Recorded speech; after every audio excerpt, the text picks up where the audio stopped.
Hello, আসসালামু আলাইকুম। আজকে নিয়ে আসলাম আরেকটা নতুন রেসিপি নিয়ে। ভাবলাম আজকে নুডলসের পাকোড়া বানাবো। তো এটার জন্য আমি সব উপকরণ নিয়ে চলে আসছি। এখানে আমি নুডলসটাকে সিদ্ধ করে নিয়েছি আগে থেকেই।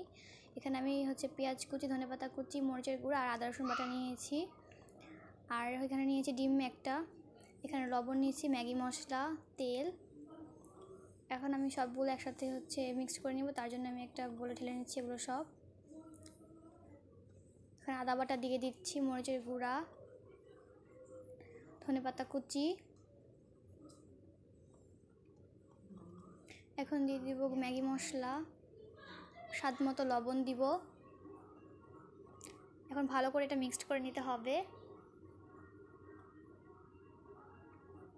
এটা আপনারা অবশ্যই বাসায় ট্রাই করবেন। এখন আমি কর্নফ্লাওয়ার দিয়ে দিব স্বাদ মতো, যতটুকু দরকার। এটা দিলেও পারে, না দিলেও পারে। এখন দিয়ে দিব একটা ডিম। একটা চুলায় প্যান বসিয়ে নিচ্ছি, আর এখানে আমি পরিমাণ মতো তেল দিয়ে নিচ্ছি। এটা ডোবা তেলও চাইলে করতে পারেন। অ্যান্ড চুলার আঁচটা মিডিয়াম রাখবেন। আর আমি একটা একটা করে সবগুলো শেপ করে নেব এখন, আর তেলে দিব।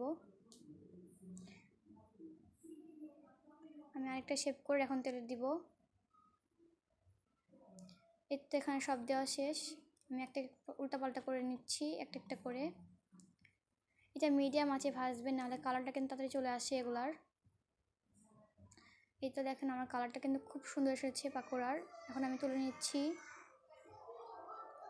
এই তো আমি সার্ভ করে নিলাম একটা বাটিতে। এখন আমি আবার অন্যগুলো তুলে নিচ্ছি, নিয়ে আমি সবগুলো শেষ আমার বানানো।